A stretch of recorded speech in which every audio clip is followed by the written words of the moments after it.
두 번 다시 이 집 문턱 넘을 생각 꿈도 꾸지 마. 시어머니의 날카로운 목소리가 현관문 너머로 또렷하게 들려왔다. 나는 그 자리에 멍하니 선 채 한참 동안 그 말의 뜻을 이해하지 못했다. 왜냐하면 이 집은 내 명의로 된 내 집이니까. 종합병원 수납창고에서 꼬박 10년을 일하며 내가 악착같이 지켜낸 우리 집이었으니까. 남편 박성우의 쥐꼬리만 한 월급에 그 인간이 끊임없이 치는 사고들까지 수습하며 버틸 수 있었던 건 결혼 전 친정 부모님이 보태주신 돈에 내 피 같은 천여적 적금을 몽땅 털어 마련한 이 집이 있었기 때문이다. 남편의 외도를 도저히 참을 수 없어 친정으로 도망치듯가 하룻밤을 보냈을 뿐인데 다시 돌아온 집의 도어록 비밀번호는 이미 바뀌어 있었다. 초인종을 눌렀다. 잠시 후 현관문이 삐죽 열리더니 커다란 쓰레기 봉투에 처박힌 내 짐들이 복도 바닥으로 내동댕이 쳐졌다. 이 기가 막히고 코가 막히는 촌극은 바로 여기서부터 시작되었다. 그날 내 손에 들려있던 옷가지들이 힘없이 바닥으로 툭 떨어졌다. 모든 일의 발단은 남편이 소파 위에 툭 던져놓고 간 액정이 환하게 켜진 스마트폰이었다. 평소 같으면 무심코 집어들어 충전기를 꽂아주었겠지만 그날따라 화면 위로 떠오른 메시지 알림창에서 도저히 눈을 뗄 수가 없었다. 화면에는 오늘 예약 확인 완료. 그랜드 호텔 스위트룸. 내일 밤에 기다릴게. 너무 보고 싶어 오빠라는 글자가 시리도록 선명하게 떠올라 있었다. 발신자 이름은 거래처 이 대리로 저장되어 있었지만 떨리는 손으로 채팅방을 열어본 순간 구역질이 치밀어 올랐다. 남편보다 무려 29살이나 어린 여자와 주고받은 메시지가 수개월 치나 빼곡하게 쌓여 있었다. 오늘 너무 즐거웠어. 보고 싶어 죽겠어. 우리 제주도는 언제 가? 하는 그 더러운 미러들이 한 글자 한 글자 대못이 되어 내 가슴에 푹푹 박혔다.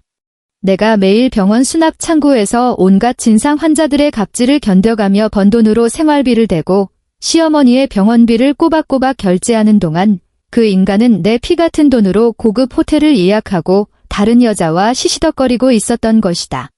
하필이면 그날은 우리의 결혼기념일이었다. 아니, 꽉 채운 12주년이었다.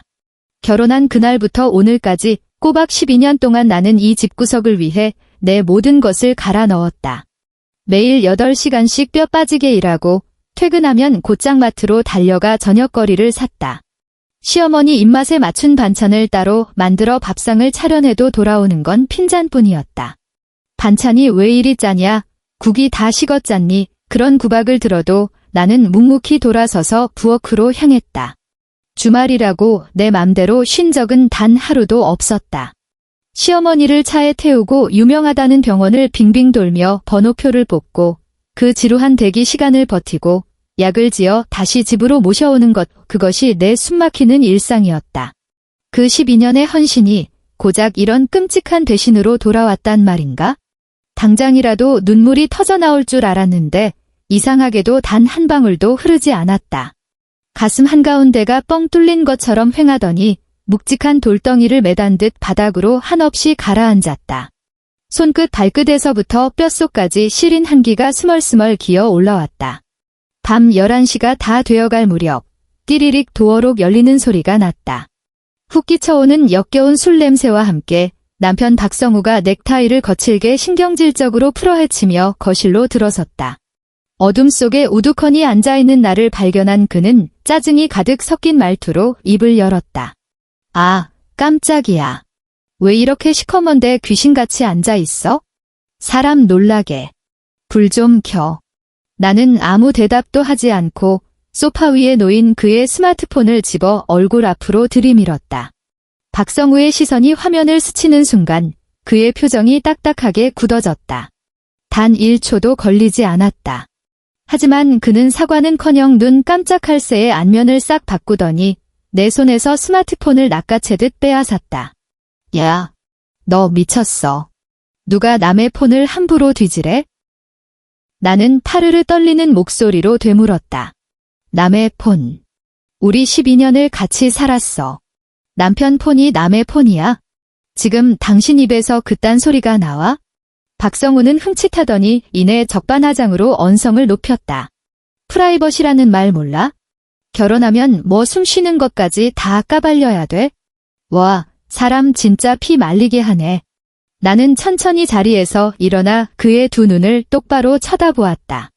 저장된 이름 봤어. 거래처 이 대리? 근데 왜 거래처 이 대리가 당신한테 오빠라고 불러? 왜 보고 싶어 죽겠대? 왜 둘이서 호텔 스위트룸을 가? 그것도 3번이나? 이게 지금 말이 된다고 생각해?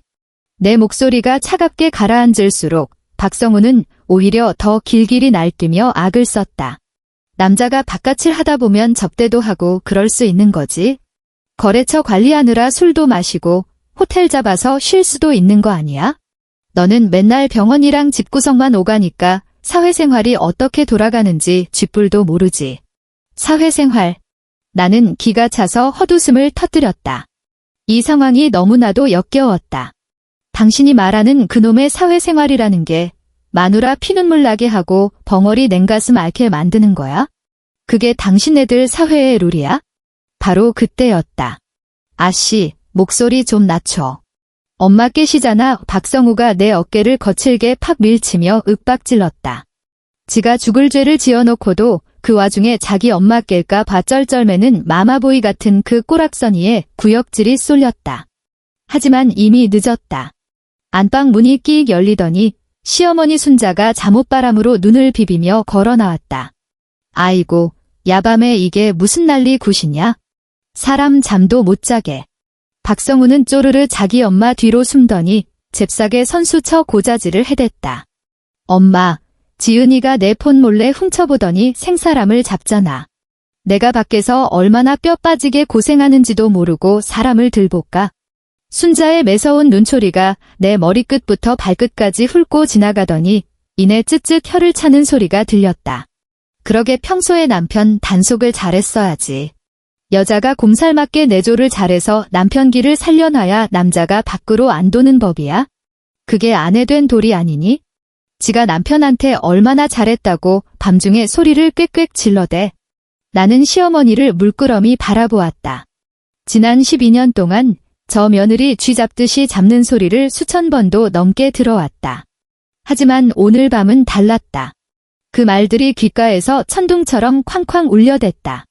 어머니, 지금 그 말씀이 맞다고 생각하세요? 아들이 바람을 피웠는데 피해자인 저한테 내조가 부족했다고요? 그게 어머니 상식에는 당연한 일인가요? 순자의 눈썹이 하늘로 치솟았다. 아니, 이 미친년이 지금 시어미한테 말대꾸하는 뽐새 좀 보소. 내가 단단히 미쳤구나. 어디서 눈을 시퍼렇게 뜨고 바락바락 대들어. 대드는 거 아닙니다. 12년 만에 처음으로 제 속마음을 말씀드리는 겁니다. 그 순간 박성우가 소파 옆 탁자에 있던 머그잔을 집어들더니 바닥으로 내동댕이 쳤다. 쨍그랑. 날카로운 파열음과 함께 산산조각난 도자기 파편들이 내 발밑까지 튀어올랐다. 그만해. 집구석이 이 꼬라지가 난 게 다 너 때문이잖아. 너 하나만 입국 다물고 넘어가면 아무 일 없이 조용한데 왜 일을 이따위로 크게 만들어?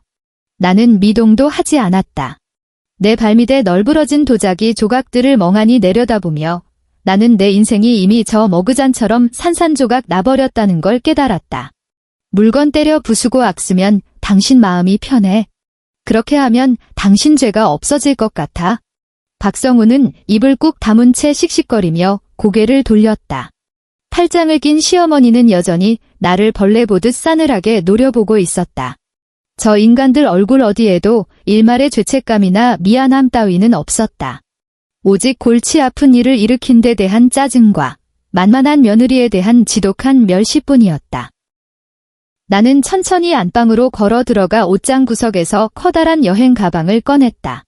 옷가지 몇 벌과 세면도구, 지갑, 그리고 통장들을 쑤셔 넣었다. 마지막으로 화장대 서랍 가장 깊숙한 곳에서 오랫동안 고이 간직해둔 서류 봉투 하나를 꺼냈다. 바로 이 아파트의 부동산 등기부등본이었다. 서류 위에는 내 이름 3글자가 또렷하게 박혀 있었다. 내 유일한 재산이자 내 마지막 자존심. 가방을 메고 현관으로 향하자 박성우가 헐레벌떡 따라왔다. 너 어디 가? 이 야밤에 어딜 가겠다는 거야? 친정에 갈 거야. 머리 좀 식히고 생각 좀 정리하고 올 테니까. 이 문 밖으로 나가면 2번 다시 들어올 생각하지 마. 우리 진짜 끝이야. 죽어도 돌아올 생각 마. 복도가 쩌렁쩌렁 울리도록 악을 쓰는 그의 목소리가 뒤통수에 꽂혔다. 나는 쪼그려 앉아 운동화 끈을 묶으며 아무 대답도 하지 않았다. 문을 열기 전 딱 한 번 뒤를 돌아보았다. 박성우는 여전히 화가 나 팔짱을 낀 채 씩씩거리고 있었고 그 뒤에 선 시어머니는 조롱 섞인 비웃음을 흘렸다. 갈 데도 없는 년이 센 척하기는. 누구 보라고 저 지랄이야? 아, 이 인간들은 마지막까지 자기가 뭘 잘못했는지 모르는구나. 앞으로 평생을 가도 절대 모르겠지? 그 빌어먹을 확신과 함께 나는 쾅, 현관문을 닫고 나왔다. 엘리베이터 거울에 비친 내 꼴은 말이 아니었지만 2 눈빛만큼은 12년 전 그 어떤 때보다 서늘하고 단단했다. 눈물은 나오지 않았다. 대신 가슴 밑바닥부터 펄펄 끓어오르는 뜨거운 분노가 핏줄을 타고 전신으로 번져나갔다. 나는 가방끈을 꽉 움켜쥐었다. 참는 건 이제 끝났다. 내가 다시 이 집 문턱을 넘을 때는 당신들이 상상조차 못한 방법으로 돌아올 거야. 이 집이 누구 돈으로 세워졌는지, 당신들이 누리던 그 알량한 평온함이 누구의 뼈를 깎아 만든 건지 뼛속 깊이 새겨주겠어. 밤바람은 찼지만 머릿속은 그 어느 때보다도 맑았다. 다음 날 늦은 오후, 친정집 문을 나서며 나는 숨을 깊게 들이마셨다. 하룻밤 자고 나니 이성은 되찾았지만 가슴속 커다란 돌덩이는 여전히 명치를 짓누르고 있었다. 밤새 노심초사하던 엄마가 현관까지 따라 나와 내 2 손을 꼭 잡았다. 지은아, 며칠 더 있다 가지 그러니? 오늘 기어코 가야겠어? 내 시어머니 성깔에 가만히 안 있을 텐데. 나는 파르르 떨리는 엄마의 주름진 손을 꾹 쥐었다 놓고 대답했다. 엄마, 나 더 이상 바보같이 안 살아. 가서 할 말 다 하고 끝내야 할 거 확실하게 끝내고 올 테니까 너무 걱정 마. 등 뒤로 엄마가 오래도록 서서 나를 배웅했다. 나는 꾹 참고 뒤돌아보지 않은 채 걸음을 재촉했다. 아파트 엘리베이터에서 내려 복도를 걷는데 묘하게 쎄한 기운이 뒤통수를 스쳤다. 뭐가 잘못된 건지 콕 집어 말할 순 없었지만 현관문 앞에 서는 순간 알게 되었다. 도어록의 번호판 커버가 낯선 새 것으로 바뀌어 있었다. 지푸라기라도 잡는 심정으로 초인종을 눌렀지만 집안은 쥐 죽은 듯 고요했다. 분명 사람 발소리가 났는데도 문은 꿈쩍도 하지 않았다. 덜덜 떨리는 손가락으로 12년 동안 매일같이 누르던 비밀번호를 꾹꾹 눌렀다. 비비비. 귀를 찢는 경고음과 함께 빨간 불이 번쩍였다. 시어머니가 정말로 비밀번호를 바꿔버린 것이다. 나는 도어록을 한참이나 넋나간 듯 노려보다 초인종을 길게 다시 꾹 눌렀다. 인터폰 스피커 너머로 시어머니 순자의 앙칼진 목소리가 흘러나왔다. 누구세요? 남의 집배를 자꾸 누르고 난리야? 뻔히 나인 걸 알면서도 시치미를 뚝 떼는 그 가증스러운 연기에 기가 차서 헛웃음이 났다. 어머니, 저예요. 지은이. 문 좀 열어주세요. 비밀번호는 왜 바꾸셨어요? 기다렸다는 듯 순자가 도끼 품은 목소리를 쏘아붙였다. 여기가 내 집이냐? 지발로 기어나간 년이 무슨 낯짝으로 다시 기어들어와? 나는 어이가 없어서 실소를 터뜨렸다. 어머니, 이 집 제 명의예요. 등기부등본 떼어보시면 거기 김지은 3글자가 떡하니 박혀 있다고요. 근데 제 집이 아니라고요? 순자는 콧방귀를 끼며 맞받아쳤다. 명의가 뭔 대수냐? 여기 우리 식구들이 대대로 깔고 산 우리 집이야. 시어미 앞에서 어디서 감히 명예 타령을 해. 꼴 보기 싫으니까 썩 꺼져. 문 뒤에 박성우가 숨어있다는 걸 눈치챈 나는 목청을 높였다. 박성우, 너 거기 있는 거 다 알아? 나와. 내 얼굴 보고 똑바로 말해. 문 열어. 하지만 문 너머로 들려온 것은 박성우의 그 비겁하고 지질한 목소리뿐이었다. 지은아, 엄마가 너무 화나셔서 나도 어쩔 수가 없어. 일단 친정에 가 있어. 나중에 얘기하자. 어쩔 수가 없어.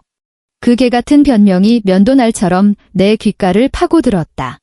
밖에서는 딴 여자랑 몇 달씩 호텔을 들락거리며 내 가슴에 대못을 박아댄 인간이 지금은 내 집문을 걸어 잠그고 제 엄마 치맛자락 뒤에 숨어서 한다는 소리가 고작 어쩔 수가 없다는 거였다. 내 피땀 어린 12년이 저 지질한 변명 한마디에 와르르 무너져 내렸다. 잠시 후 현관문이 삐죽 열리더니 순자도 박성우도 아닌 시누이 정희가 고개를 내밀었다.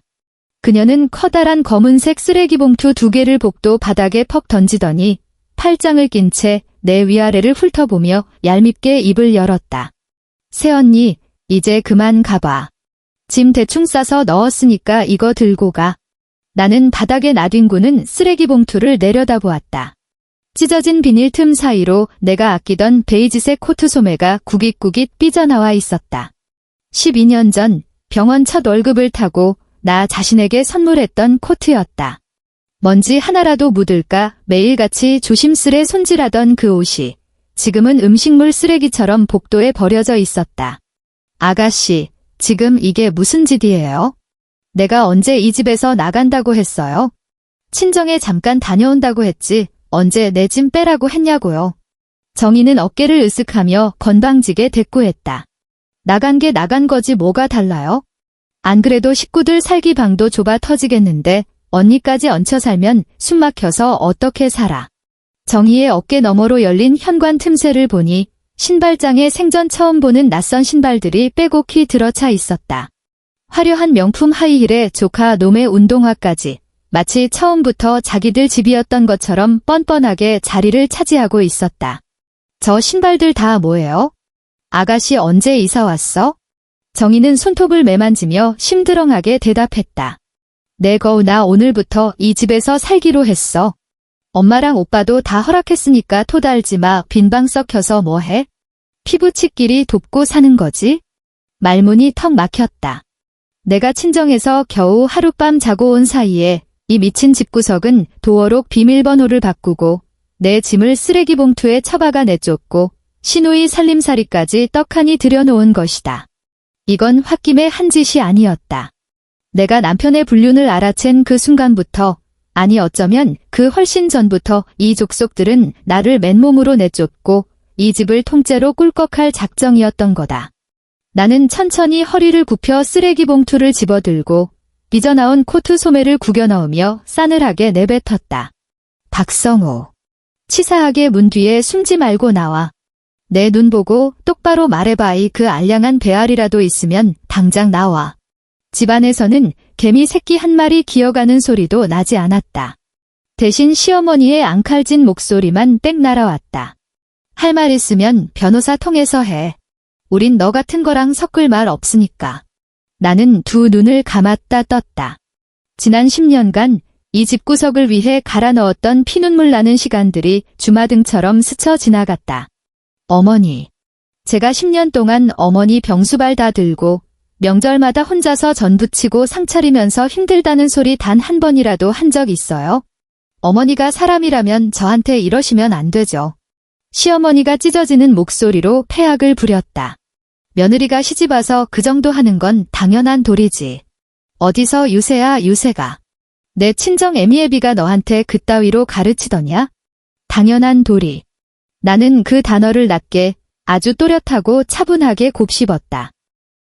어머니는 제 희생이 전부 당연하다고 생각하시죠? 좋아요. 그럼 저도 지금부터 제 당연한 권리를 행사할 테니까. 정희가 서둘러 문을 닫으려 하자 나는 번개같이 손을 뻗어 문틈을 꽉 쥐었다. 박정희, 그리고 어머니. 똑똑히 들으세요. 이 아파트, 내 단독 명의예요. 우리 부모님 노후, 자금에 내 피 같은 월급 10원 한 푼 안 쓰고 악착같이 모아서 산 내 집이라고요. 오늘 이 복도에서 당신들이 나한테 한 짓 뼛속 깊이 새겨. 절대 잊지 마. 정희는 비웃으며 코웃음을 쳤다. 명희가 누구면 뭐해? 지금 쫓겨나서 바닥에 나앉은 건 새언니잖아. 한 번만 더 행패 부리면 당장 경찰 부를 거니까 가. 쫓겨난 거 아니야. 나는 양손에 든 쓰레기 봉투를 꽉 움켜쥐며 몸을 돌렸다. 내 발로 걸어 나가는 거야? 그 두 가지가 얼마나 끔찍하게 다른지 당신들 곧 알게 될 거야. 내 등 뒤로 쾅 하고 현관문 닫히는 소리가 복도를 소름 끼치게 울렸다. 나는 뒤도 돌아보지 않았다. 엘리베이터에 오르는 순간 나는 스마트폰을 꺼내 부동산 앱을 열었다. 손끝은 얼음장처럼 차가웠지만 단 1mm도 떨리지 않았다. 나는 매물 등록 버튼을 누르고 즉시 매매 및 잔금 선지급 조건을 꼼꼼히 설정했다. 스마트폰 화면에 매물이 성공적으로 등록되었습니다. 라는 알림이 뜬 순간 12년 동안 명치를 짓누르던 체증이 쑥 내려가는 기분이었다. 이제 진짜 시작이다. 당신들이 내 집에서 주인 행세하며 낄낄거릴 날도 며칠 남지 않았다. 엘리베이터가 아래로 내려가는 그 시각, 위층 거실에서는 냄비 뚜껑 달그락거리는 소리가 경쾌하게 울려 퍼지고 있었다. 시어머니 순자는 며느리를 내쫓은 승리를 자축이라도 하듯 직접 앞치마를 두르고 찌개를 끓여냈다. 며느리 수발 없이 차리는 첫 밥상이었지만 순자의 얼굴에는 10년 묵은 체증이 내려간 듯 득의양양한 미소가 번져 있었다. 박성우는 소파에 늘어지게 누워 텔레비전을 틀었고 정희는 콧노래를 흥얼거리며 신발장 앞에 쪼그려 앉아 자기 명품 구두들을 일렬로 쫙 세팅했다. 잠시 후 시동생 성민이 편의점 봉투를 덜렁거리며 들어오더니 운동화를 대충 휘벗어 던졌다. 엄마, 오늘 집안 분위기 왜 이렇게 좋아? 무슨 좋은 일이라도 있어? 성민이 실없이 웃으며 묻자 순자는 찌개 국물 맛을 쩝쩝 보더니 소금을 한 움큼 더 털어넣으며 대답했다. 당연히 좋은 일이지. 오늘 그 얄미운 년 짐 싹 다 싸서 내쫓아버렸다. 밥 먹으면서 천천히 얘기하자꾸나. 순자가 끓인 찌개는 지은이 끓이던 것보다 혀가 마비될 정도로 짰지만 그 누구 하나 불평하는 자가 없었다. 네 사람은 식탁에 둥글게 모여 앉아 마치 전리품을 나누는 승전보의 만찬을 즐기고 있었다. 순자는 숟가락을 지휘봉처럼 번쩍 치켜들며 기세등등하게 입을 열었다. 내 오늘 도어록 비밀번호 다 갈아엎고 그년 짐짝들 쓰레기 봉투에 처박아서 밖으로 휙 내던져버렸지. 그년 얼굴이 시뻘개져서 부들부들 떠는데 어찌나 속이 다 시원하던지. 순자는 찌개 국물을 후루룩 들이마시며 의기양양하게 웃었다. 옆에 앉은 정희도 신이 나서 맞장구를 쳤다. 엄마, 아까 엄마 표정 진짜 대박이었어. 새언니가 무슨 지명이네 어쩌네 하면서 눈을 부라리는데 내가 한마디로 콱 밟아줬잖아. 명희가 누구면 뭐 하냐고. 지금 쫓겨나서 길바닥에 나앉은 건 당신 아니냐고. 그랬더니 꿀 먹은 벙어리가 돼서 쓰레기 봉투 질질 끌고 가더라. 완전 종이 호랑이가 따로 없었어. 순자는 고개를 끄덕이며 뻔뻔하게 덧붙였다. 잘했다, 내 새끼. 그런 기가 센 년은 초장에 기를 팍 꺾어 놔야 돼. 쥐뿔도 없는 게 우리 집구석에 시집와서 그나마 사람 구실하고 사는 주제에 어디 감히 시어미한테 말대꾸를 해. 박성우는 고개를 푹 숙인 채 말없이 밥만 꾸역꾸역 퍼먹고 있었다. 순자가 아들의 그 죽상인 얼굴을 힐끗 보더니 혀를 차며 한마디 했다. 성우야, 이건 너한테 천운이다. 그런 지독한 년이랑 평생 살아봤자 4명줄만 갉아먹혀. 이제 홀가분해졌으니 어깨 딱 펴고 당당하게 살아라. 박성우가 기어 들어가는 목소리로 네 하고 대답하자 순자는 영 마땅찮다는 듯 콧방귀를 꼈다. 아이고, 이 바보 같은 놈아. 이럴 땐 엄마 고맙습니다 하고 넙죽 큰절을 올려도 모자랄 판에. 밥그릇이 얼추 비워갈 때쯤 성민이 편의점 봉투에서 소주병을 꺼내 식구들 잔에 돌렸다. 자자, 이런 경사스러운 날에 축하주가 빠질 수 없지? 엄마도 한 잔 받아. 순자는 손사래를 치면서도 엉덩이를 떼지 않았다. 성민은 형의 잔에 소주를 가득 따르며 능구렁이처럼 속내를 꺼냈다. 형, 솔직히 나 요새 진짜 죽을 맛이거든? 가게 장사는 팔이 날리지. 거래처에서는 매일 빚 독촉하지. 진짜 목매달기 직전이야. 형, 이 아파트 담보로 은행 가서 대출 좀 알아보면 안 돼? 요새 집값도 엄청 뛰었으니까 담보대출 꽤 빵빵하게 나올 거야.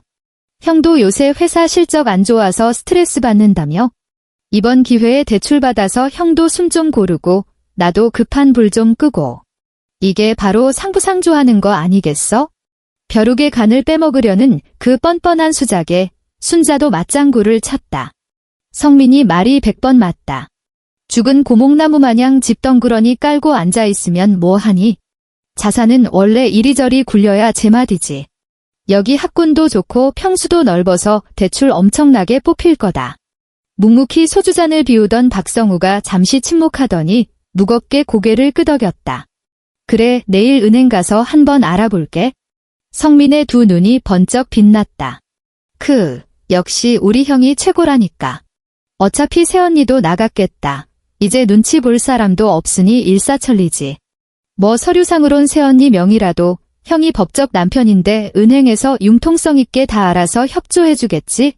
성민은 이미 돈벼락이라도 맞은 것처럼 득의양양한 표정으로 형의 빈잔을 다시 채웠다.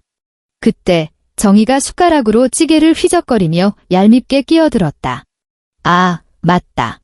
나 내일부터 안방 써도 되지?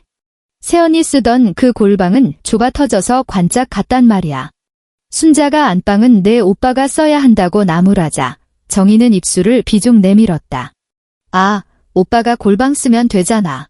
엄마가 제일 큰 방 쓰고 내가 안방 쓰면 사이즈 딱 나오네. 오빠 불만 없지? 정희는 이 집의 모든 것이 애초부터 제 소유였던 것처럼 안하무인으로 굴었다. 그녀의 탐욕은 거기서 멈추지 않았다. 근데 오빠, 이 집 명의는 앞으로 어쩔 거야? 당연히 우리 집안으로 돌려놔야지. 일 더 꼬이기 전에 내일 당장 담보대출이든 뭐든 싹 다 처리해버려. 나중에 새언니가 명예 들먹거리면서 소송이라도 걸면 골치 아파지잖아. 거실에 짧은 정적이 흘렀다. 하지만 순자는 딸년을 꾸짖기는커녕 몹시 흡족한 듯 고개를 끄덕였다. 그렇고 말고. 이 아파트는 뼈대 있는 우리 박씨 집안 재산이야. 서류 조가리에 네 이름이 적혀있든 그게 무슨 상관이냐? 우리 집안으로 시집 온 순간부터 다 우리 거지. 순자는 자리에서 훌쩍 일어나 식구들에게 선전포고하듯 외쳤다. 이 집은 우리 집이다. 누가 뭐래도 우리가 진짜 주인이야. 내일 당장 은행 가서 대출 꽉꽉 채워받고 정희는 짐 챙겨서 안방으로 들어가. 다들 내 말 똑똑히 알아들었지? 세 사람은 마치 전리품을 배분받은 장군들처럼 거들먹거리며 고개를 끄덕였다. 같은 시각. 지은은 친정집의 서늘한 방바닥에 누워 천장을 멍하니 올려다보고 있었다. 가슴 위에 올려둔 스마트폰 화면에는 방금 전 부동산 앱에서 날아온 알림 메시지가 빛나고 있었다. 매물이 성공적으로 등록되었습니다. 지은은 스마트폰을 가슴에 꼭 품은 채 조용히 두 눈을 감았다. 보지 않아도 그 역겨운 인간들이 지금 식탁에 둘러앉아 무슨 더러운 모의를 하고 있을지 눈앞에 훤히 그려졌다. 하지만 지은의 입가에는 서늘하고 섬뜩한 미소가 번져갔다. 어머님, 그리고 박성우. 당신들이 거머리처럼 달라붙어 빨아먹으려 했던 내 집 그 단단한 모래성을 내가 지금부터 아주 바닥까지 싹 다 쓸어버려 줄 테니까. 지은은 누구보다 뼛속 깊이 확신하고 있었다. 이 지독한 진흙탕 싸움은 자신이 시작한 게 아니지만 결코 자신이 지는 일은 없을 거라는 것을. 내일 아침 부동산에서 전화가 걸려오고 내 통장에 계약금이 꽂히는 바로 그 순간. 당신들이 찰떡같이 믿고 있는 그 알량한 우리 집은 한여름의 신기루처럼 흔적도 없이 증발해버릴 것이다. 지독했던 12년의 억눌림은 끝났다. 이제 김지은의 자비 없는 반격이 그 서막을 올렸다. 다음 날 오전. 남편 박성우는 거울 앞에서 넥타이를 거칠게 조여매고는 당당하게 집을 나섰다. 평소 같았으면 회사 책상머리에 앉아 실적 압박에 시달리며 상사 눈치를 보고 있어야 할 시간이었지만 오늘은 아주 배짱 좋게 연차를 내던진 참이었다. 전날 밤 동생 성민과 소주 2병을 까며 나눴던 그 달콤한 청사진이 머릿속을 꽉 채우고 있었다. 아파트 담보로 영혼까지 끌어모으면 대출금이 얼마나 떨어질지, 어느 은행 이율이 가장 싼지, 성민이 청산유수처럼 읊어대던 그 장밋빛 계획에 한껏 부풀어 오른 성우의 발걸음은 깃털처럼 가벼웠다. 아파트 경비실 앞을 지나갈 때 경비 할아버지가 꾸벅 인사를 건넸다. 아이고, 좋은 아침입니다. 사모님은 어제 아침 일찍부터 불이 나게 나가시던데 무슨 급한 일라도 있으신가 봅니다. 성우는 걸음을 멈추지도 않은 채 대충 고개만 까딱거렸다. 지은이가 나갔다는 말이 귓가를 스쳤지만 콧방귀를 낄 뿐이었다. 어차피 그 여자가 친정 말고 갈 데가 또 어디 있겠어. 며칠 굶어봐야 꼬리 내리고 싹싹 빌면서 기어 들어오겠지. 그때 가서 버릇을 단단히 고쳐놓으면 그만이었다. 은행은 아파트 단지에서 걸어서 10분 거리에 있었다. 유리문을 열고 들어서니 대출 상담을 기다리는 사람들이 제법 많았다. 성우는 대기표를 뽑고 푹신한 소파에 기대앉아 통장에 꽂힐 수억 원의 돈벼락을 어디다 어떻게 쓸지 행복한 회로를 마구 돌려댔다. 자신의 대기 번호가 불리자 그는 어깨에 잔뜩 힘을 주고 대출 창구로 걸어가 거드름을 피우며 자리에 앉았다. 단정한 유니폼을 입은 젊은 은행 직원이 생긋 웃으며 그를 맞이했다. 어서 오세요. 어떤 업무 도와드릴까요? 성우는 등받이에 삐딱하게 기대어 거만하게 입을 열었다. 아, 담보대출 좀 알아보려고요. 지금 살고 있는 우리 아파트 담보로 현금 좀 융통하려고 합니다. 직원은 고개를 끄덕이며 시세 조회를 위해 주소와 동호수를 물었고 성우는 막힘없이 주소를 줄줄 읊었다. 직원이 키보드를 타닥타닥 두드리더니 서류 한 장을 쓱 내밀었다. 네, 해당 단지 시세 조회 가능하시고요. 본인 확인 위해 신분증 먼저 주시겠어요? 성우는 명품 지갑에서 주민등록증을 꺼내 거만하게 탁 내려놓았다. 하지만 모니터 화면과 신분증을 번갈아 확인하던 직원의 표정이 묘하게 굳어졌다. 그녀는 화면을 다시 한번 뚫어져라 쳐다보더니 조심스럽게 입을 열었다. 저기 고객님, 혹시 이 아파트 소유주 본인이 아니신가요? 성우는 너무나도 당연하다는 듯이 목소리를 높였다. 아, 집주인 남편이라고요. 내가 그 집구석에서 꼬박 12년을 살았는데 무슨 문제라도 있습니까? 직원은 당황하지 않고 아주 사무적이고 단호한 어조로 설명했다. 지금 부동산 등기부등본을 조회해 보았는데요. 해당 아파트는 배우자분의 단독 명의로 되어 있습니다. 서류상 고객님의 성함은 존재하지 않네요. 성우의 심장이 쿵 하고 바닥으로 곤두박질 쳤다. 그게 무슨 소리입니까? 부부가 같이 살고 있는 집인데 공동 명의가 아니라고요? 직원은 모니터 화면을 성우 쪽으로 쓱 돌려 보여주었다. 화면에는 소유주 김지은 그 세 글자가 선명하게 박혀 있었다. 지분 공유도 공동 명의도 아닌 완벽한 100% 단독 소유였다. 실제 거주 여부와 법적인 소유권은 엄연히 다른 문제입니다. 담보대출은 원칙상 명의자 본인만 신청할 수 있습니다. 아무리 남편분이시라도 배우자 명의의 부동산을 동의 없이 함부로 담보 잡을 수는 없습니다. 성우는 마른 침을 꿀꺽 삼키며 다급하게 물었다. 아니, 그럼 명색이 남편인데 제가 신청할 방법이 아예 없다는 겁니까? 직원은 얄짤없는 원칙을 들이밀었다. 명의자 본인, 즉 아내분께서 직접 은행에 내방하셔서 담보 제공 동의서에 자필 서명하시고 인감증명서를 제출하셔야 합니다. 현실적으로 말씀드리면 배우자분의 동의가 떨어지기 전까지는 대출금 단돈 10원 한 장도 뺄 수 없습니다. 법이 그렇습니다. 성우는 넋이 나간 얼굴로 직원을 멍하니 바라보았다. 어젯밤 소주잔을 부딪히며 아파트 담보로 동생 빚도 갚고 나도 숨통 좀 트자며 희희낙낙거리던 엄마 순자와 동생 성민의 얼굴이 떠오르자 관자놀이가 터질 듯이 욱신거렸다. 그는 허겁지겁 자리에서 박차고 일어나 밖으로 나갔고 떨리는 손으로 스마트폰을 꺼내 엄마에게 전화를 걸었다. 통화 연결음이 채 2번이 울리기도 전에 순자가 전화를 덥석 받았다. 오냐, 성우야. 그래, 대출은 얼마나 나온다더냐? 엄마 다 망했어. 그 집, 지은이 단독 명의래. 내 권리는 하나도 없어서 지은이 없으면 대출은 아예 불가능하대. 전화기 너머로 순자의 목소리가 고막을 찢을 듯이 앙칼지게 치솟았다. 멋이 어째? 그게 무슨 귀신 신나라 까먹는 소리야. 며느리년이 시집을 왔으면 당연히 우리 집 식구인데 그 집이 왜 내가 손을 못 댄다는 거야? 법이 그렇대. 등기부등본에 내 이름이 한 글자도 없다고. 지은이가 동의 서류 안 써주면 우린 아무것도 못해. 순자는 한참을 부들부들 떨며 말을 잇지 못하더니 이내 도끼를 품고 악을 썼다. 그럼 당장 그년한테 전화해서 동의서 도장 찍으라고 해. 지가 무슨 낯짝으로 우리 박씨 집안에 얹혀 살아놓고 이제 와서 명예 타령이야? 당장 그년 잡아와. 성우는 땅이 꺼져라 한숨을 쉬었다. 엄마. 어제 당장 도어록 비밀번호 다 바꿔버리고 짐짝 쓰레기 봉투에 처박아서 내쫓았는데 걔가 순순히 동의서에 도장을 찍어주겠어? 아, 몰라. 일단 집으로 갈 테니까 모여서 얘기 좀 해. 같은 시각.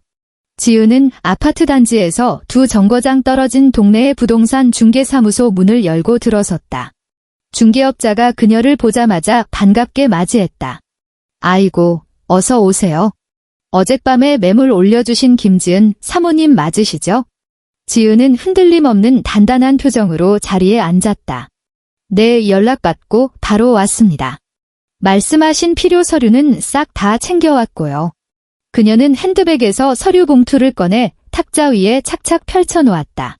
부동산 등기부등본부터 매매계약서 사본까지. 전날 밤 친정에서 뜬 눈으로 밤을 지새우며 완벽하게 세팅해둔 그 족속들을 심판할 결정적 무기들이었다. 최 소장은 서류를 꼼꼼히 훑어보더니 고개를 끄덕였다. 단독 명의시네요. 요새 보기 드문데 서류 준비가 아주 철저하십니다. 남편분 동의 없이도 즉시 매매 가능하시고요. 법적으로 아무런 문제 없습니다. 최대한 빨리 처분하고 싶습니다. 시간은 얼마나 걸릴까요? 최 소장은 계산기를 타닥타닥 두드리더니 자신만만하게 대답했다. 사모님 사시는 그 단지가 원래 매물이 귀해요. 시세보다 아주 살짝만 낮춰서 금매로 던지면 당장이라도 사겠다는 사람 줄을 설 겁니다. 조건만 맞으면 2주 안에도 잔금 처리까지 싹 다 끝낼 수 있습니다. 지은은 사무소 유리창 너머로 보이는 자신의 아파트 단지를 싸늘하게 응시했다. 지난 12년 동안 그녀의 피와 땀이 고스란히 밴 그곳은 이제 징그러운 인간들이 따리를 틀고 있는 구역질 나는 소굴에 불과했다. 좋습니다. 당장 진행해주세요. 지은은 펜을 쥐고 매매 위임장 위에 자신의 이름을 거침없이 써 내려갔다. 펜 끝이 종이에 닿는 매 순간 그녀의 손은 단 1mm도 떨리지 않았다. 지금쯤 그 인간들은 대출이 막혔다며 서로 얼굴을 붉히고 악다구니를 쓰고 있겠지. 하지만 지은은 멈추지 않았다. 12년 동안 짓눌렸던 그녀의 정당한 권리가 펜 끝의 움직임을 통해 조금씩 되돌아오고 있었다. 서명란에 펜을 놓는 순간 지은의 입가에 섬뜩하리만치 차가운 미소가 번졌다. 자, 이제 당신들이 길바닥에 나앉을 차례야. 중개사무소 문을 나서자 핸드백 안에서 스마트폰이 미친 듯이 진동하기 시작했다. 화면 위에는 부재중 전화 7통이라는 알림이 떠 있었다. 박성우 5통, 시어머니 순자 2통. 지은은 차갑게 시선을 던진 뒤 다시 스마트폰을 핸드백 깊숙이 밀어 넣었다. 구태여 답장할 가치조차 없었다. 오전 중 최 소장에게서 메시지가 도착했다. 미리 찍어둔 깔끔한 집안 내부 사진과 함께 매물이 여러 온라인 부동산 플랫폼에 동시다발적으로 등록되었다는 내용이었다. 가격은 최 소장의 조언에 따라 시세보다 약 200만 원 정도 낮게 책정했다. 빨리 처분하고 싶다면 이 가격이 가장 적당하다는 그 한마디가 지은의 결심을 굳히게 했다. 매물이 등록되고 사흘째 되던 날 오후. 내가 떠나온 그 집, 평온하던 거실에 신경질적인 초인종 소리가 날카롭게 울려 퍼졌다. 소파에 늘어져 텔레비전을 보던 시어머니 순자는 미간을 팍 찌푸리며 투덜거렸다. 누구야? 이 시간에 또 귀찮게 시리. 정희는 소파에 대자로 누운 채 눈도 깜빡하지 않고 대꾸했다. 택배겠지? 나 어제 로켓 배송 시킨 거 있단 말이야. 순자는 쯧 하고 혀를 차며 자리에서 일어났다. 내년이 시킨 걸 왜 맨날 내가 들여놔야 해?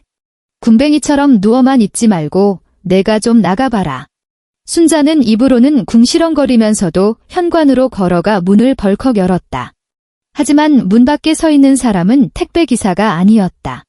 서류 가방을 든 깔끔한 정장 차림의 30대 남자와 그 곁에 나란히 선 아내로 보이는 젊은 여자였다. 안녕하세요. 부동산 매물 보고 왔는데요. 최 소장님 통해서 오늘 집 내부 좀 보려고 예약했습니다.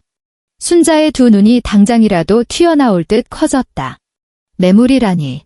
지금 남의 집 문 앞에서 무슨 자다가 봉창 두드리는 소리요? 방문객은 황당하다는 표정으로 스마트폰을 꺼내 화면을 보여주었다. 인터넷에 이 아파트가 금매로 올라와 있거든요. 저희가 부동산 중개사무소에 연락해서 오늘 오후 2시에 내부 보기로 정식으로 예약했는데 들어가서 좀 봐도 될까요? 순자는 그 자리에 돌부처처럼 굳어버렸다. 순간 말문이 막혀 멍하니 서 있는데 거실에서 정희가 꽥소리를 질렀다. 엄마. 누구야? 택배 아저씨 맞지? 현관으로 쪼르르 달려나온 정희는 방문객들을 힐끗 보더니 대뜸 목청을 높였다. 집을 보러 와요. 여기 매물로 내놓은 집 아니거든요. 번지수 한참 잘못 찾으셨으니까 당장 가세요.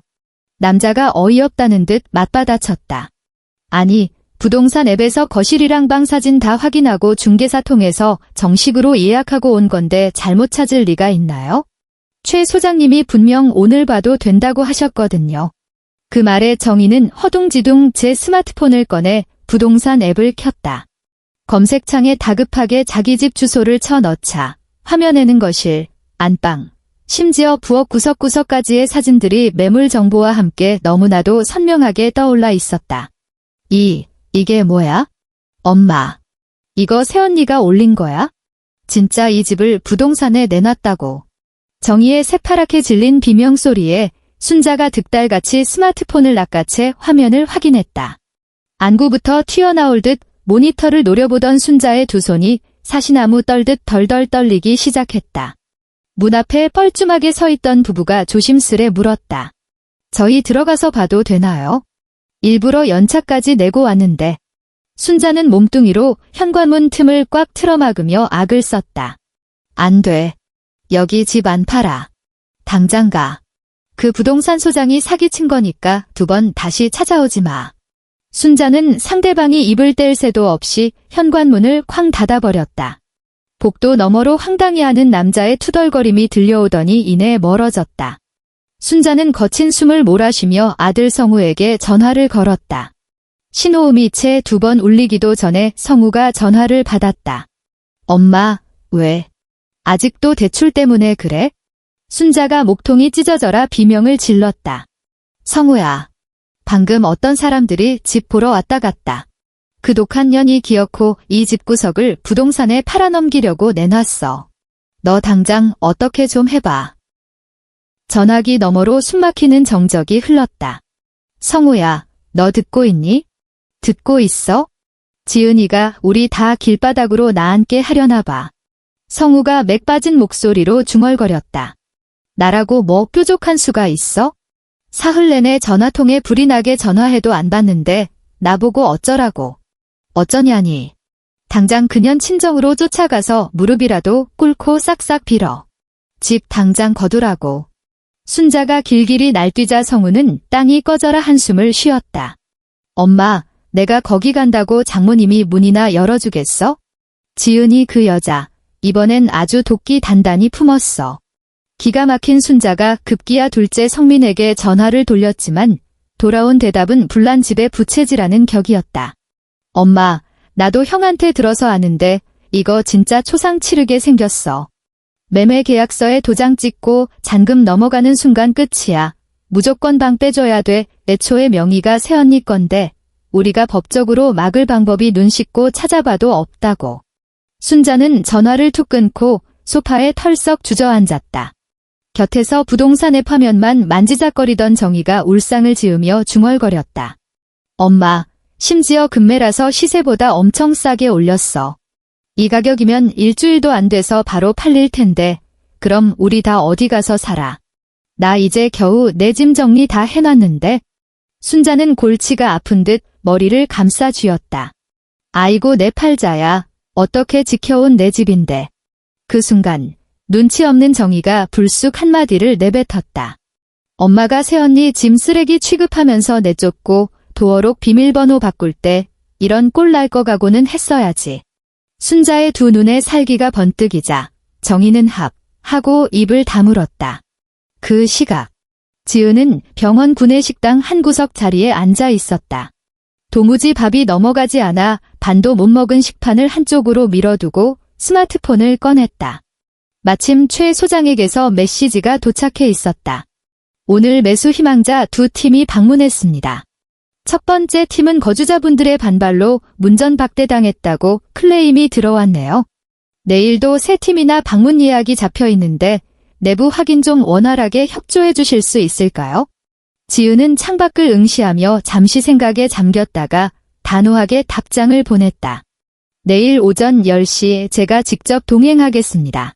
최 소장의 답장은 빨랐다. 알겠습니다. 명의자 본인께서 직접 입회하시면 매수자분들도 훨씬 안심하실 겁니다. 내일 뵙지요. 지은은 스마트폰을 내려놓고 숨을 깊게 들이마셨다. 곁에 앉은 동료가 걱정스러운 얼굴로 물었다. 지은쌤, 요새 무슨 일 있어요? 안색이 너무 안 좋은데? 지은은 옅은 미소를 지으며 대답했다. 아니요, 괜찮아요. 그냥 지난 12년 동안 묵혀둔 쓰레기들 한꺼번에 대청소하느라 좀 바빠서요.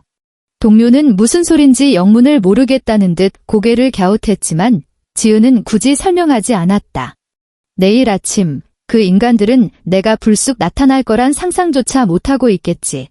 내 명예 따위 개나 줘버리고 남의 집에서 제 안방인 양 떵떵거리던 그들이 진짜 주인의 등장을 마주하면 과연 어떤 표정을 지을까? 그 생각을 하니 가슴 깊은 곳에서부터 서늘한 쾌감이 피어올랐다. 아무리 문을 걸어 잠그고 발악해봐야 다 소용없는 짓이다. 법과 서류는 절대 거짓말을 하지 않으니까. 지은은 마지막 남은 밥 한 숟갈을 입에 밀어넣고 조용히 자리에서 일어났다. 내일은 내 인생에서 가장 통쾌하고 짜릿한 아침이 될 것이다. 다음 날 오전 9시 50분 나는 아파트 단지 정문에서 최 소장을 만났다. 그는 두툼한 서류철을 옆구리에 낀 채 사뭇 진지한 표정으로 입을 열었다. 지은 사모님, 오늘 방문 예약된 팀은 총 3팀입니다. 10시 정각에 올 첫 번째 팀이 어제 헛걸음하셨던 그 부부인데 매수 의지가 아주 강합니다. 조건만 맞으면 당장이라도 가계약금 쏠 기세니까 마음의 준비 단단히 하십시오. 나는 고개를 끄덕이며 짧게 대답했다. 네, 올라가시죠. 엘리베이터를 타고 올라가는 내내 나는 한마디도 하지 않았다. 층수를 알리는 숫자가 하나씩 바뀔 때마다 쿵쾅거리는 심장을 꾹 내리누르며 천천히 호흡을 가다듬었다. 복도의 발소리가 울려 퍼진 순간 저만치 내가 12년 동안 매일같이 열고 닫았던 익숙한 현관문이 눈에 들어왔다. 한때는 내 고단한 삶의 안식처였으나 지금은 그저 낯설고 차가운 거대한 콘크리트 장벽처럼 느껴졌다. 최 소장이 먼저 다가가 초인종을 눌렀다. 잠시 후 문이 열리더니 앞치마를 두른 시어머니가 고개를 삐죽 내밀었다. 최 소장의 얼굴을 확인한 그녀의 두 눈에 당장이라도 칼부림이라도 날 듯한 시퍼런 경계심이 어렸다. 또 그 부동산이요. 어제 분명 안 판다고 쫓아냈는데 왜 자꾸 남의 집 문을 두드려? 최 소장은 눈도 깜짝하지 않고 능수능란하게 대처했다. 안녕하세요. 사전에 정식으로 방문 예약 다 된 건입니다. 매수 의향 있으신 손님 모시고 내부 좀 보여드리러 왔습니다. 절대 안 돼. 이 집 안 판다니까. 당장 썩 꺼져. 시어머니의 앙칼진 비명이 복도를 쩌렁쩌렁 울렸다. 내가 이 집구석에서 10년을 넘게 살았어. 내가 진짜 주인이라고. 네 집을 네 맘대로 팔아치워? 여긴 우리 식구들이 대대로 깔고 사는 집이야. 당신들이 뭔데 남의 살림집을 기웃거려? 그 악다구니에도 최 소장은 끄떡없었다. 부동산 등기부등본에 명시된 법적 소유주 본인께서 직접 매매 의뢰하신 건입니다. 법적 절차상 티끌만큼도 문제될 것 없으니 그만 협조하시죠. 단순 거주자는 명의자의 재산권 행사를 방해할 권리가 없습니다. 순자의 얼굴이 금세 불그락푸르락해지며 당장이라도 뒷목을 잡고 쓰러질 듯 보였다. 바로 그때 안방문 뒤에서 숨죽여 눈치만 살피던 정희가 뛰쳐나와 제 엄마와 함께 현관문을 겹겹이 틀어막았다. 아침 대바람부터 남의 집 앞에서 무슨 행패예요. 정희야, 이 인간들이 기어코 집을 보겠다고 들이닥치잖니. 빨리 막아. 정희는 팔짱을 딱 끼고 최 소장을 표독스럽게 노려보았다. 우리 식구들 허락 없이는 개미 새끼 한 마리도 못 들여요. 우리 멀쩡히 살고 있는 집인 거 눈이 있으면 똑바로 보일 텐데요. 최 소장이 다시 한번 명의자 운운하며 상황을 설명했지만 정희는 막무가내였다. 소유주가 누구 이름이든 그딴 건 우리 알바 아니고요. 우리 오빠가 이 집안의 가장이고 찐 주인이거든요. 어디서 말 같지도 않은 소리를 짓거려? 최 소장이 정 못 믿겠으면 직접 등기부등본 떼서 확인해보라고 제안하자 정희가 보란 듯이 스마트폰을 꺼내 들었다가 흠칫 동작을 멈췄다. 사흘 전 부동산 앱에서 김지은 단독 명의라는 글자를 확인하고 심장이 덜컥 내려앉았던 그 끔찍한 기억이 되살아난 것이다. 허공에 뜬 그녀의 손가락이 미세하게 파르르 떨렸다. 순자가 다시 악을 쓰며 기세를 올렸다. 그깟 동의서고 뭐고 다 무슨 소용이야. 정집을 팔고 싶으면 명의자인지 뭔지 그년 보고 직접 와서 뚫고 들어가 보라고 해. 어디 그 집주인년 한번 데려와 보란 말이야. 바로 그때였다. 복도 끝에서 엘리베이터가 도착하는 경쾌한 알림음이 울렸다. 문이 열리는 소리, 그리고 또각, 또각, 또각. 한치의 흐트러짐도 없는 당당한 하이힐 발소리가 복도를 타고 천천히 이쪽으로 다가오고 있었다. 그 집주인, 여기 있습니다. 내 단호한 한마디가 복도에 떨어지는 순간 시어머니의 눈동자가 허공에서 딱 멈췄다. 정희 역시 입을 떡 벌린 채 그대로 얼음상처럼 굳어버렸다. 나는 말끔하게 다려진 출근용 정장 차림으로 복도 끝에서 천천히 걸어 나왔다. 내 표정은 소름 끼치도록 차분했고 발걸음은 여유로웠다. 마치 퇴근 후 아주 자연스럽게 내 집으로 돌아오는 사람처럼 당당했다. 순자가 턱을 덜덜 떨며 내 이름을 쥐어짜냈다. 지은. 나는 그 부름을 투명인간 취급하고 얼음장처럼 차가운 시선으로 그녀를 스쳐 지나가 최 소장 곁에 섰다. 시선이 교차하는 그 찰나의 순간에도 내 걸음은 단 1mm도 흔들리지 않았다. 최 소장님, 매수자분들은 오셨습니까? 네, 지은 사모님. 엘리베이터 앞에서 대기 중이십니다. 모셔올까요? 네, 예, 당장 안으로 모시세요.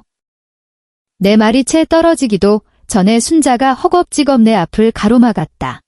김지은, 너 지금 여기서 무슨 미친 짓거리를 하는 게야? 우리가 멀쩡히 살고 있는 집에.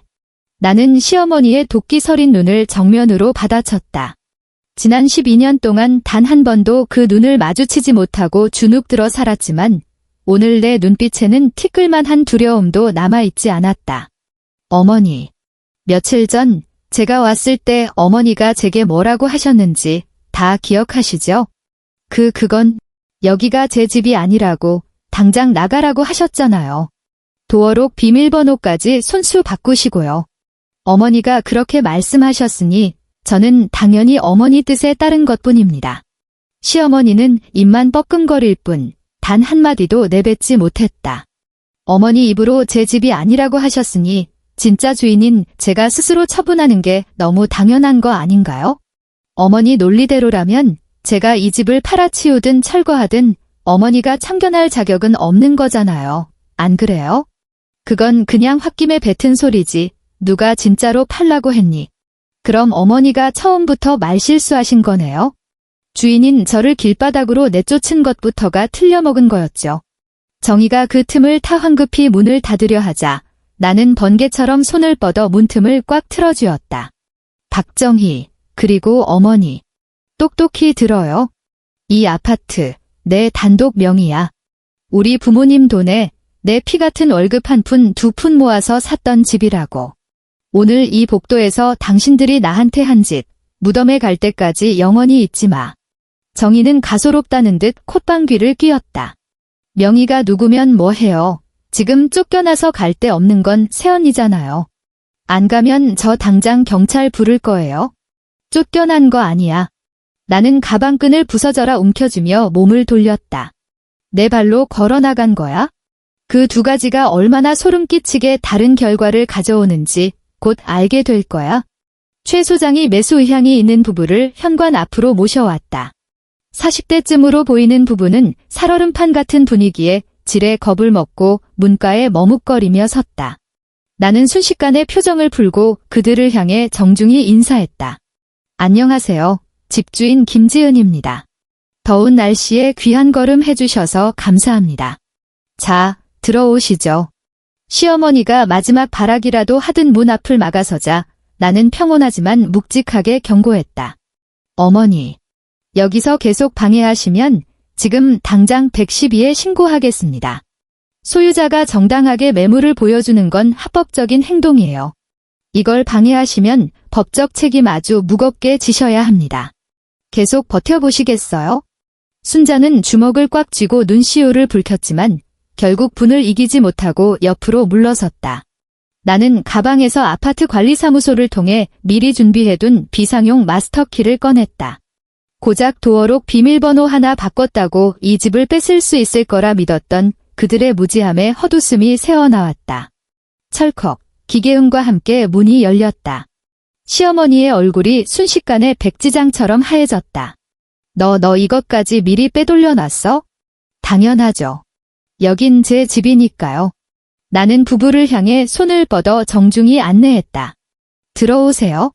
거실부터 천천히 둘러보시죠. 부부는 숨을 죽인 채 조심스레 현관을 넘어섰고 최 소장이 그 뒤를 따랐다. 순자와 정희는 현관에 멍하니 선 채 집 안으로 들어가는 그들의 뒷모습을 바라보며 단 한 글자도 내뱉지 못했다. 할 말이 없어서가 아니었다. 법이라는 거대한 벽 앞에서는 그들이 할 수 있는 말이 아무것도 없었기 때문이다. 나는 거실 한가운데 서서 가슴 깊이 숨을 들이마시며 발코니 창문을 활짝 열어젖혔다. 12년 만에 처음으로 이 집에서 숨통이 확 트이는 기분을 느꼈다. 시원한 바람이 밀려 들어오고 눈부신 햇살이 마루 위로 환하게 퍼져나갔다. 보시다시피 채광이 아주 훌륭합니다.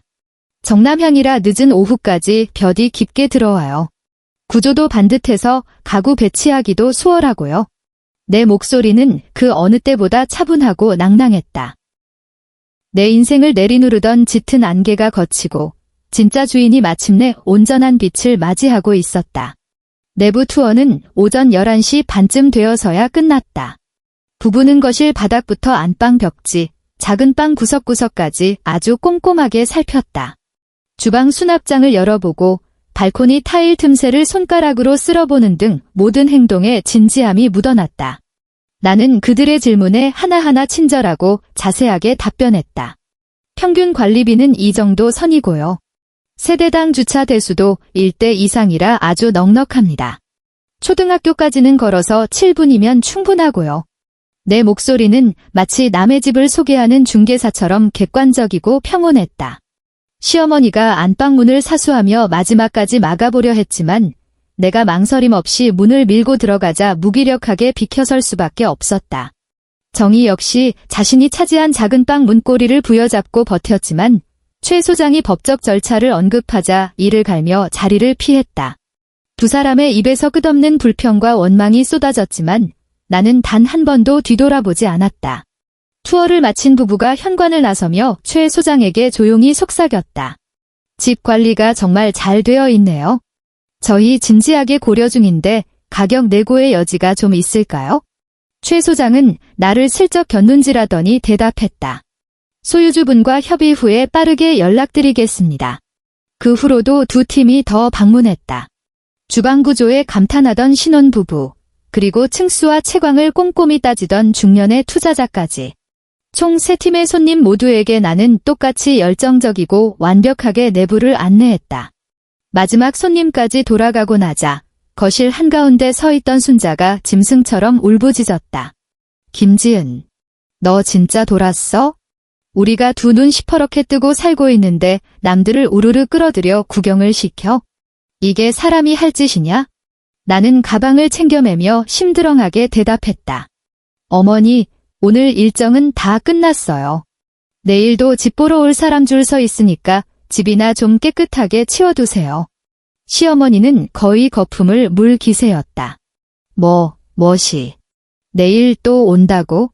언제까지 이 미친 짓거리를 계속할 셈이야. 네, 매매 계약서에 인감도장 쾅 찍을 때까지요. 나는 구두를 신고 뒤도 돌아보지 않은 채 현관을 나섰다. 등 뒤로 시어머니의 끔찍한 저주가 쏟아졌지만 내 귓가엔 닿지 않았다. 같은 시각. 성우는 여의도 본사 인사팀 복도에서 식은땀을 흘리고 있었다. 아침부터 사무실 분위기가 심상치 않았다. 평소 농담을 주고받던 팀장은 그의 눈길을 피했고 친하게 지내던 동기들은 그가 나타나자 슬금슬금 자리를 피했다. 점심시간, 구내식당에 들어서자 함께 밥을 먹던 직원들이 어색하게 흩어지는 것을 보고 성우는 불길한 예감에 사로잡혔다. 사내 메신저에는 이미 흉흉한 소문이 쫙 퍼져 있었다. 그가 거래처 이 대리와 벌인 행각은 단순한 외도를 넘어섰다. 상대방 회사에서 공식적으로 문제를 제기한 것이다. 성우가 납품 단가 등 업무상 편의를 봐주는 대가로 부적절한 관계를 요구했다는 이른바 배임수재 혐의였다. 회사의 명예를 심각하게 훼손한 중대한 사안이었다. 박성우 과장. 안으로 들어오세요. 인사팀장이 차갑게 그를 호출했다. 성우는 넥타이를 고쳐매며 회의실로 들어섰다. 책상 위에는 두툼한 서류가 놓여 있었고 팀장은 안경을 벗으며 파일처를 열었다. 박 과장. 이번 거래처 이 대리건 본인도 잘 알고 있겠죠. 성우는 당황하여 말을 더듬었다. 그건 정상적인 업무 절차에 따라 진행된 계약이었습니다. 사적인 감정은 전혀 없었습니다. 인사팀장은 코웃음을 치며 파일을 덮었다. 정상적인 절차요. 담당자와 부적절한 관계를 유지하며 계약 조건에 영향을 미쳤다는 구체적인 진술서 이미 다 확보했습니다. 상대 측 회사에서 정식 공문까지 보내왔어요. 이건 개인의 사생활 문제가 아닙니다. 명백한 배임 행위입니다. 성우의 안색이 흑빛으로 변했다. 팀장님, 이건 오해입니다. 제발 소명할 기회를 주십시오. 하지만 팀장의 태도는 단호했다. 여긴 변명하는 자리가 아닙니다. 오늘부로 회사 차원에서 내부 감사 착수할 거고 박 과장은 대기 발령 조치합니다. 지금 당장 짐 싸서 귀가하시고 인사팀 징계 결과 나올 때까지 대기하세요. 법인 노트북이랑 업무용 폰은 즉시 반납하시고요. 대기 발령. 그 네 글자가 성우의 머리를 강타했다. 그는 다리가 풀려 비틀거리며 일어났고 사무실을 빠져나오는 동안 동료들의 수군거림이 비수처럼 날아와 꽂혔다. 회사 건물을 나서는 순간 스마트폰이 울렸다. 순자였다. 성우야, 너 회사니? 지은이 그년이 오늘 사람들을 3팀이나 끌고 와서 집을 들쑤셔 놓고 갔어. 우리 집을 당장 팔아넘길 작정이야. 너 빨리 어떻게 좀 해봐. 성우는 회사 화단턱에 풀썩 주저앉으며 기어 들어가는 목소리로 대답했다. 엄마, 나 지금 집구석 신경 쓸 정신 아니야. 나 오늘부로 대기 발령 났어. 전화기 너머로 짧은 침묵이 흐르더니 이내 순자의 날카로운 목소리가 귓가를 때렸다. 대기 발령. 그게 뭔데? 너 회사에서 잘렸다는 거야? 감사 기간 동안 출근 못해 월급도 기본급만 나온대. 순자는 아들의 처지는 안중에도 없고 당장 돈줄부터 걱정했다. 그럼 월급은 어쩌고? 지은이 그녀는 집을 팔겠다고 난리인데 너까지 돈을 못 벌면 우리 식구는 어떻게 살아? 너 당장 지은이 찾아가서 빌어. 집 당장 내리라고 해. 성우는 아무 대답도 하지 않은 채 통화 종료 버튼을 누르고 머리를 감싸 쥐었다. 그날 밤 10시 최 소장에게서 전화가 걸려왔다. 지은 사모님, 축하드립니다. 오늘 오전 첫 타임에 오셨던 부부 연락 왔는데요. 집이 무척 마음에 든다며 바로 계약하자고 하네요. 매매가에서 50만 원만 조정해달라고 하길래 제가 30만 원 선에서 방어해보려고 하는데 괜찮으실까요? 이번 주 토요일에 본계약서 쓰는 일정은 어떠십니까? 나는 크게 숨을 들이마시고 물었다. 최종 가격은 어떻게 됩니까? 50만 원 빼달라는 거 제가 30만 원으로 내고 해서 계약 진행하려고 합니다. 이번 주 토요일 괜찮으시죠? 토요일 좋습니다. 바로 추진해주세요. 전화를 끊고 나는 창밖으로 반짝이는 도시의 야경을 바라보았다. 저 멀리 어디쯤 있을 그 아파트. 12년의 세월이 고스란히 응축된 곳. 처음 이사하던 날, 나는 그곳에서 따뜻하고 행복한 미래를 그렸었다. 하지만 그 12년 동안 내가 얻은 건 끔찍한 가스라이팅, 지독한 배신, 그리고 파출부만도 못한 취급뿐이었다. 계약서에 인감도장을 찍는 그 순간, 내 숨을 조이던 그 악몽 같은 기억들도 연기처럼 허공으로 흩어질 것이다. 나는 스마트폰을 내려놓고 조용히 두 눈을 감았다. 앞으로 나흘 뒤면 그들을 향한 자비 없는 심판의 종소리가 울려 퍼질 것이다. 토요일 오전. 나는 부동산 중개사무소 책상 앞에 앉아 12년간의 족쇄를 영원히 끊어내는 도장을 꾹 눌러 찍었다. 맞은편에 앉은 매수자 부부가 계약서를 한 장 한 장 주의 깊게 살피는 동안 나는 창밖으로 멀리 보이는 아파트 단지를 멍하니 응시했다. 매일같이 올려다보며 내 모든 피와 땀을 갈아 넣었던 곳, 하지만 오늘 내 눈에 비친 그곳은 그저 생기 잃은 차가운 콘크리트 덩어리일 뿐이었다. 명치를 짓누르던 돌덩이는 사라지고 상쾌한 해방감이 온몸의 세포를 깨웠다. 최 소장이 두 부의 계약서를 펼쳐놓고 최종 확인을 진행했다. 잔금일은 오늘로부터 정확히 3주 뒤로 확정합니다. 명도, 즉 집을 완벽하게 비워주는 시점은 잔금일 당일 오전을 기준으로 합니다. 매수자 남편이 걱정스러운 얼굴로 조심스레 물었다. 현재 거주 중이신 분들이 있다고 들었는데 이사 일정이 밀리거나 하는 문제는 없겠죠? 나는 확신에 찬 목소리로 단호하게 대답했다. 전혀 걱정하지 마세요. 잔금일 하루 전날까지 집안의 모든 짐을 완벽하게 다 치워놓겠습니다. 소유주인 제가 직접 약속드립니다. 도장을 쥘 때 내 손끝은 단 한 번도 떨리지 않았다. 계약서 사본을 핸드백에 챙겨 넣고 일어서자 최 소장이 축하의 악수를 건넸다. 지은 사모님, 그동안 정말 고생 많으셨습니다. 이제 다 끝났습니다. 잔금 치르고 마무리될 때까지 제가 꼼꼼하게 돕겠습니다. 나는 홀가분한 미소를 지었다. 감사합니다.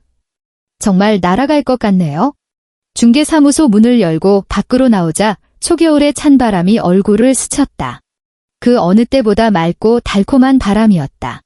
매매 계약 소식은 그날 오후 그 집구석에 핵폭탄처럼 떨어졌다. 최 소장이 보낸 명도 통지서가 정식으로 배달되었고 아파트 관리사무소에서도 이사 관련 절차를 밟기 시작했다. 관리소장이 직접 초인종을 누르자 순자가 뚱한 표정으로 문을 열었다. 무슨 일이요? 관리소장이 직접 여기까지 오고. 안녕하세요. 현 소유주이신 김지은 사모님의 위임을 받아 이사 및 명도 관련 절차를 안내해 드리러 왔습니다. 현재 이 아파트 매매 계약이 체결되었고 잔금일은 3주 뒤로 잡혔습니다.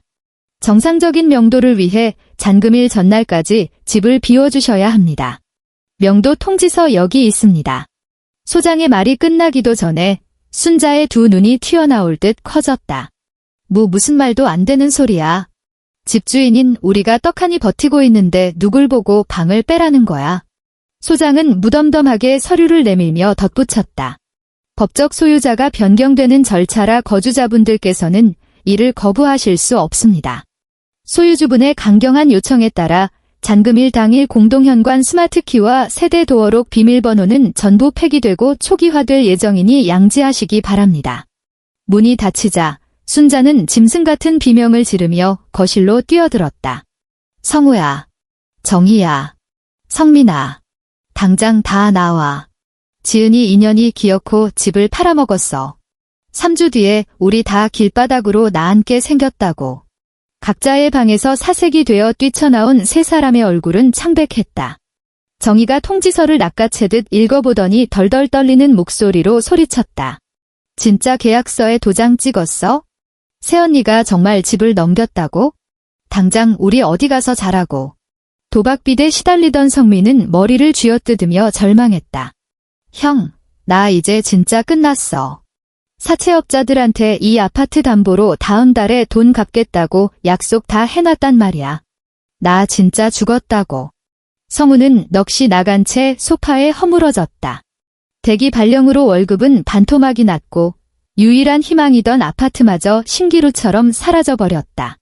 가혹한 현실에 짓눌려 그의 머릿속은 새하얗게 비워졌다. 순자가 성우의 멱살을 잡고 흔들며 발악했다. 너 멍하니 뭐해? 당장 지은이한테 전화해서 계약 물르라고 해. 위약금을 물어주든 뭘 하든 어떻게든 막으란 말이야. 엄마, 위약금은 계약금 100 배상이야. 수억 원이 넘어간다고. 돈 한 푼 없는 우리가 그 돈이 어디 있어? 우린 이제 끝났어. 성우의 피토하는 절규에 정희가 발을 구르며 악을 썼다. 그럼 그냥 버텨. 안 나가고 뻐기면 지들이 어쩔 건데? 강제 집행 떨어지면 우리 짐 다 길바닥에 쓰레기처럼 내동댕이 쳐지는 거야? 그 비용까지 전부 우리가 물어야 한다고. 제발 정신 좀 차려. 3주라는 시간은 잔인하리만치 빠르게 흘러갔다. 잔금일 하루 전날. 그토록 기고만장하던 족속들은 결국 초라하게 짐을 챙길 수밖에 없었다. 현실 파악이 가장 빨랐던 정희가 캐리어 2개를 끌고 친구 자취방 거실에 얹혀 살겠다며 쫓기듯 도망쳤다. 성민은 용달차를 불러 자기 짐을 고시원으로 빼버렸고 떠나기 전 형에게 온갖 쌍욕을 퍼붓고는 인사 한마디 없이 사라졌다. 마지막까지 버려진 것은 성호와 순자였다. 순자는 이삿짐을 싸는 내내 내가 무슨 죄를 지었다고 며느리한테 내쫓겨서 이 꼴을 당해 하며 통곡했지만 그녀의 눈물에 동정표를 던지는 이는 아무도 없었다. 성우가 안방 서랍을 비우던 중 지은의 물건은 단 하나도 남아있지 않다는 사실을 깨달았다. 그녀는 이미 오래전부터 모든 것을 조용하고 완벽하게 치워두었던 것이다. 텅 빈 화장대 서랍은 마치 아무것도 남지 않은 그의 인생 같았다. 성우는 씁쓸하게 고개를 떨구었다. 이삿짐 트럭이 출발하고 현관에 남겨진 순자는 미련 가득한 눈으로 텅 빈 집안을 돌아보며 오열했다. 아이고, 10년을 산 내 집인데 내 손때 안 묻은 곳이 없는데. 엄마, 그만 좀 해, 남사스럽게. 성우가 억지로 그녀의 팔을 끌어당겼다. 복도에서 대기하고 있던 관리소장이 무심하게 손을 내밀었다. 공동현관 스마트키 반납하시죠. 순자는 덜덜 떨리는 손으로 카드를 내밀었다. 그 순간 그들이 타인의 피눈물을 삼키며 지어 올렸던 12년의 모래성은 완전히 산산조각 났다. 그날 오후 나는 은행에서 새 매수자와 잔금 처리를 마치고 스마트뱅킹 앱에 찍힌 숫자를 가만히 내려다보았다. 12년의 뼈저린 희생과 눈물이 배신하지 않는 명확한 금액이 되어 완벽하게 내 손으로 돌아왔다. 어스름이 내리는 저녁, 나는 마지막으로 그 아파트 단지 앞을 홀로 서성였다. 내가 살던 층의 불은 이미 꺼져 있었고 그 서늘한 어둠이 오히려 내 마음을 다독여주는 듯했다. 불 꺼진 창문을 올려다보며 나지막이 중얼거렸다. 10년 파출부처럼 굽신거리며 참았어. 새벽바람 맞으며 밥을 짓고 당신들의 무시와 폭언을 견디며 이 집 하나만을 내 인생의 버팀목이라 믿었지. 하지만 이제야 확실히 알겠어. 바람이 불어와 내 머리칼을 스치고 지나갔다. 나는 흔들림 없는 눈빛으로 말을 이었다. 진짜 쫓겨난 사람은 내가 아니야. 당신들이지. 최소한의 인간적 양심에서도 따뜻했던 가족의 품에서도 영원히 쫓겨나 버린 건 바로 당신들이라고. 나는 가볍게 몸을 돌렸다. 2번 다시 뒤돌아볼 이유도 아쉬워할 기억도 없었다. 12년 만에 처음으로 허리를 곧게 펴고 걷는 이 길의 끝에는 더 이상 누구의 눈치도 볼 필요 없는 나만의 온전한 인생이 기다리고 있을 것이다. 조금 늦었지만 비로소 나만의 눈부신 아침이 밝아오고 있었다. 나는 단 한 번의 뒤돌아봄 없이 턱을 치켜들고 당당하게 걸어나갔다. 주인공 지은을 지난 12년 동안 버티게 한 것은 아마도 가족이라는 이름의 책임감이었을 것입니다. 하지만 진정한 가족은 누군가의 희생을 결코 당연한 것으로 여겨서는 안 됩니다. 이 이야기가 우리에게 던지는 가장 깊은 깨달음은 이것입니다. 세상 그 어떤 관계도 나 자신을 희생하고 잃어가면서까지 억지로 지켜낼 가치는 없다는 사실입니다.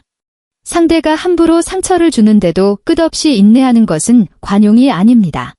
상대를 더 끔찍한 괴물로 방치하는 것일 뿐입니다. 지은이 매매계약서에 인감도장을 찍고 제 명의의 집을 당당히 처분한 것은 단순한 복수가 아닙니다. 나는 존중받아 마땅한 사람이며 2번 다시는 상처받지 않겠다는 눈부신 자기 선언이었습니다. 만약 지금 이 순간 여러분도 누군가에게 모든 것을 내어주고도 존중받지 못하고 있다면 꼭 기억해 주세요. 여러분의 인생이라는 무대에서 진짜 주인공은 오직 여러분 자신뿐이라는 것을요. 지은처럼 용기를 내어 그 닫힌 문을 걷어차고 밖으로 걸어 나오세요. 문이 너머에는 여러분의 가치를 진정으로 알아주는 눈부신 세상이 기다리고 있을 테니까요. 오늘의 이야기 어떠셨나요? 속이 뻥 뚫리는 사이다 같은 반격에 통쾌하셨거나 혹시 비슷한 상처로 가슴이 먹먹해지셨나요? 그러셨다면 구독과 좋아요 버튼으로 저희를 응원해주세요. 여러분의 따뜻한 댓글 한 줄은 저희에게 무엇과도 바꿀 수 없는 큰 힘이 된답니다.